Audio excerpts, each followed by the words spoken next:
सालेकसा तालुक्यामधील 36 गावांचा पाणीपुरवठा आठवड्याभरापासून बंद. जलवाहिनीमधील गळतीमुळे पाणीपुरवठा बंद. पिण्याच्या पाण्यासाठी नागरिकांची भटकंती. कोल्हापूरच्या इचलकरंजीमधील कापड व्यापाऱ्याची फसवणूक प्रकरण. न्यायालयाकडून दोन्ही आरोपींना सुनावली. 3 दिवसांची पोलीस कोठडी. नांदेड शहरामधील मुख्य बाजारपेठेमध्ये रस्त्याची दुरवस्था. धुळीनं व्यापारी आणि नागरिकांना त्रास. खड्ड्यांमुळे वाहन चालकांची तारांबळ. बुलडाणा नगरपालिकेकडून अतिक्रमणावर धडक कारवाई. पालिका प्रशासन ऍक्शन मोडवर.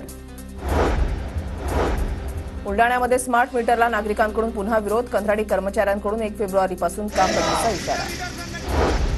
गोंदियामधील 41,000 धान उत्पादकांचे 292 कोटी 64 लाखांचे चुकारे थकले.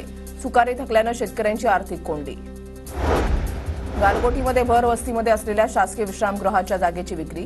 खरेदी विक्री व्यवहार पूर्ण करत महसूल विभागानं 7/12 नावावर करून दिल्यानंतर सुद्धा सार्वजनिक बांधकाम विभागाला थांगपत्ता नाही. पुण्याच्या भोर तालुक्यामधील भोलावडे गावाच्या आविष्कार शिंदेंची इंडियन नेव्हीमध्ये मरीन कमांडोपती निवड. परिसरामधील नागरिक मित्रमंडळींकडून शिंदेंचं कौतुक. नांदेडच्या अर्धापूर तालुक्यामध्ये मिरची पिकावर कोकडा रोगाचा प्रादुर्भाव. महागड्या औषधांची फवारणी करून सुद्धा रोग आटोक्यात येत नसल्यामुळे शेतकरी हैराण. अहिल्यानगरच्या पाथर्डी तालुक्यामध्ये मावा सेंटरवर स्थानिक गुन्हे शाखेचा छापा. 3,82,000चा मुद्देमाल जप्त. 4 जणांच्या विरोधात गुन्हा दाखल.